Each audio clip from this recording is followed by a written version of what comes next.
Hello, welcome back.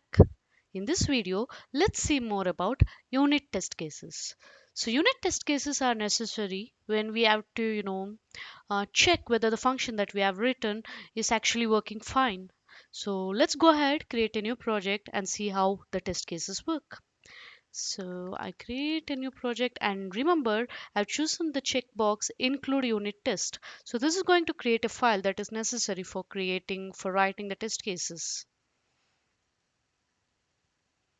Okay, so I'll create a simple function that tells whether the string is long or short. Is string long? So this function will take an input of type string and return a value of type bool that tells true or false.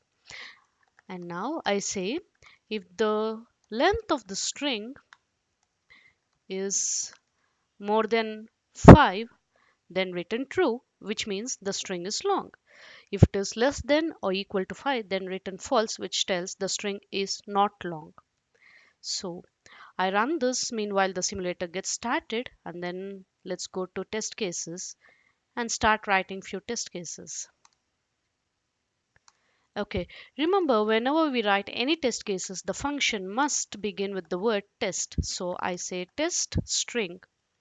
And now I create an instance of the class so that I can call the function. Now we have various options already provided with the test case. Okay, it has to be equal to.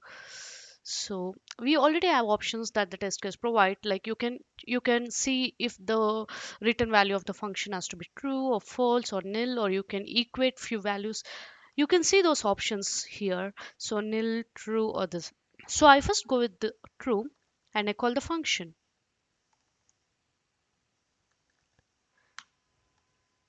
is string long, and I pass a very long string and I expect the function to return true, and that is why I've chosen XC as a true.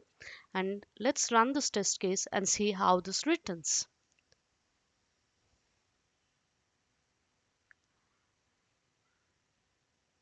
And there we go. The test case is passed. This means the string is long and the function is working as expected. Now I want false to be written when I pass a short string. So say ABC, which is of just 3 characters length and so less than 5, and which means the string is short. And now this case should also run perfectly fine. And there we go, test succeeded. Now let's see what happens when I've actually messed up my function.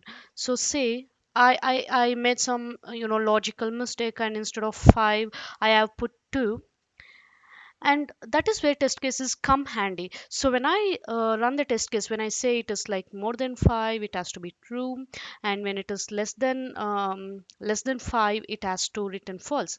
But then now when I run this, it clearly tells the function fails. Haha, see, you can see the test case has failed.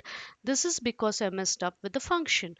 And that's how the test cases really help us in assessing the functions that we have written. So go ahead and try all the other test cases and all the other functions that are available here. Do like the video and do subscribe for more videos. Thank you. Bye bye.